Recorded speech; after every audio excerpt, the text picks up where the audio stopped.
Hello बच्चों, welcome to my channel Vidyapeeth learning point. आज हम इनऑर्गेनिक केमिस्ट्री का और एक important topic Schrodinger wave equation को देखेंगे। इससे पहले हमने पढ़ा था कि डी ब्रॉगली ने क्या कहा था कि जो कोई भी स्मॉल पार्टिकल है जैसे कि इलेक्ट्रॉन है, ये क्या दो नेचर शो करते हैं, वेव और पार्टिकल। हमने पिछले टॉपिक में पढ़ा था। इसमें श्रोडिंगर ने क्या बताया इक्वेशन में कि कोई भी एक स्मॉल पार्टिकल है, जैसे इलेक्ट्रॉन को ले लिया हमने। इलेक्ट्रॉन क्या शो करता है?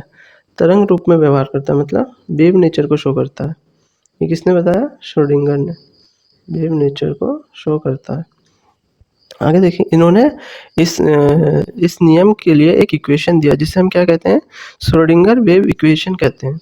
इसमें इन्होंने दो फंक्शन के बारे में बताया, एक साई और एक साई स्क्वायर। साई क्या बताता है? किसी सूक्ष्म कण की गति को बताता है, स्मॉल पार्टिकल का वेलोसिटी को बताता है, स्मॉल पार्टिकल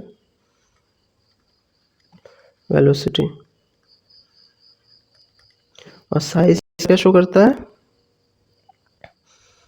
किसी भी साइज स्क्वायर किसी भी कण का जो स्मॉल पार्टिकल है उसका स्थान के प्रोबेबिलिटी को बताता है कि इलेक्ट्रॉन कहाँ पर स्थित है, उसका प्रोबेबिलिटी बताता है। जैसे कि मैंने एक ऑर्बिटल बनाया, मान लो यहाँ पे इलेक्ट्रॉन है, तो ये क्या करता है? साइज ये इक्वेशन, श्रोडिंगर वेव इक्वेशन, ये इलेक्ट्रॉन की प्रोबेबिलिटी को बताता है कि यहाँ होगा, कि यहाँ होगा, कि दूसरे ऑर्बिटल में होगा। इसकी क्या बताता है? प्रोबेबिलिटी को बताता है। देखिए आगे देखते हैं। Quantum mechanics as developed by Erwin Schrodinger in 1926 is based on the wave motion associated with the particle. Schrodinger ने क्या किया? क्वांटम मैकेनिक्स में एक नियम डेवलप किया। कब? 1926 में, जो किससे एसोसिएटेड था? वेव मोशन से, पार्टिकल की गति से। Schrodinger develop a mathematical wave equation two describe the wave motion of the electron in a hydrogen atom. Schrodinger ने एक मैथमेटिकल वेव इक्वेशन दिया जो किससे रिलेटेड था? Motion of the electron. किसमें? हाइड्रोजन एटम में। Here the nucleus is surrounded by a vibrating electron. क्या बताया? जो ऑर्बिटल है, वो जो ऑर्बिटल में जो इलेक्ट्रॉन है वो क्या है? वाइब्रेटिंग इलेक्ट्रॉन है। वेव विच में be mathematically compared with stationary as standing wave formed by a vibrating string fixed between 2 point. उन्होंने क्या बताया? मान लो ये कुछ वेव कर रहा है, तो इलेक्ट्रॉन के बारे में क्या बताया कि ये जो दो पॉइंट होंगे, इन दोनों पॉइंट में फिक्स होंगे और क्या करेंगे? वाइब्रेटिंग मोशन करेंगे। ये किसने बताया? श्रोडिंगर ने। इन्होंने एक इक्वेशन दिया, जो इक्वेशन क्या है? डेल स्क्वायर साई, एक second, del square psi upon del x square plus del square psi upon del y square plus del square psi upon del z square plus 8 pi square m upon h square E minus V into psi square is equal to 0। आगे देखेंगे, जहाँ पे psi क्या है? Amplitude of the wave, wave function. E क्या है? Total energy of the electron, ये electron का एनर्जी है। वी पोटेंशियल एनर्जी है। एम क्या है? Mass of the electron. H क्या है? Planck constant. In short Schrodinger wave equation is written as, हम शॉर्ट में क्या लिख सकते हैं? ये S psi is equal to E psi, जहाँ एच इज मैथमेटिकल ऑपरेटर, जिसे क्या कहते हैं? हैमिल्टनियन ऑपरेटर कहते हैं। The solution of Schrodinger wave equation for an electron in an atom give the value of E and psi. The value of E represent the quantized value of energy which the electron in the atom can have. The corresponding value of psi are called wave function. जो psi का corresponding value होता है उसे क्या कहते हैं? हम wave function कहते हैं। आगे देखेंगे। अब देखेंगे physical significance of psi and psi square. एक चीज़ का नाम मैं भूल गया, जो कुमाऊं यूनिवर्सिटी का सिलेबस है उसमें इसका डेरिवेशन नहीं दे रखा है, तो आप पेपर में इतना ही करेंगे।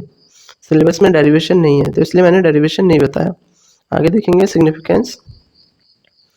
In all wave equation the square of the wave function is the property which has physical significance.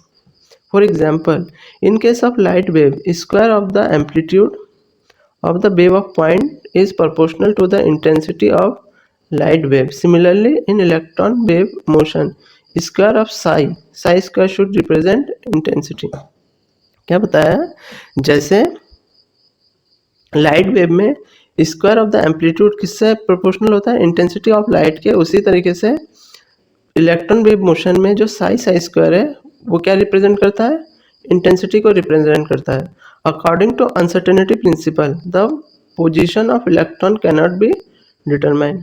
हमने इससे पहले पढ़ा था ना, पिछला ही टॉपिक था, क्या था, हाइजेनबर्ग का अनसर्टेनिटी प्रिंसिपल। उसमें क्या दे रखा था, हम पोजीशन और मोमेंटम को एक साथ नहीं निकाल सकते, तो इसमें उन्होंने यही बताया कि position of electron can not B, हम इलेक्ट्रॉन का पोजीशन नहीं निकाल सकते विद सर्टेनिटी।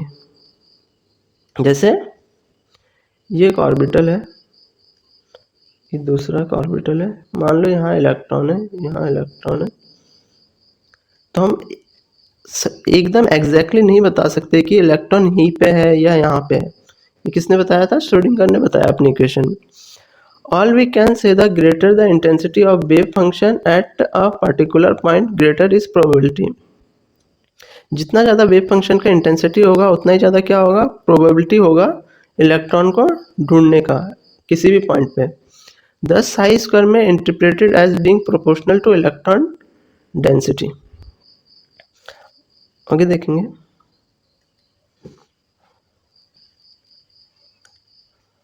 अब देखो, main condition which psi must satisfy the given manipulable solution. अब कुछ पॉइंट दे रखे हैं जहाँ पे क्या है, ये कंडीशन को फॉलो करना चाहिए जो साई वेव फंक्शन है। Psi must be single value, psi क्या होना चाहिए, सिंगल वैल्यू होना चाहिए। Must have only definite value at a particle point in space, एक डेफिनेट वैल्यू होना चाहिए और सिंगल वैल्यू होना चाहिए। Psi must be continuous to all point in space, जो साई होगा वो कंटिन्यूस होना चाहिए।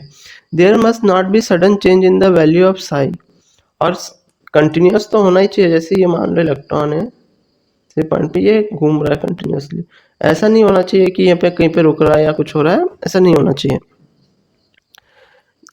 लास्ट वाला देखेंगे, psi must be normalize, the probability of finding the electron in the space under consideration must be unity.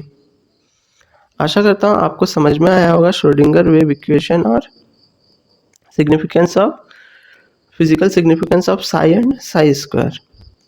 बहुत ही इंपॉर्टेंट है एग्जाम के दृष्टि से, तो इसे देख लीजिएगा। Thank you.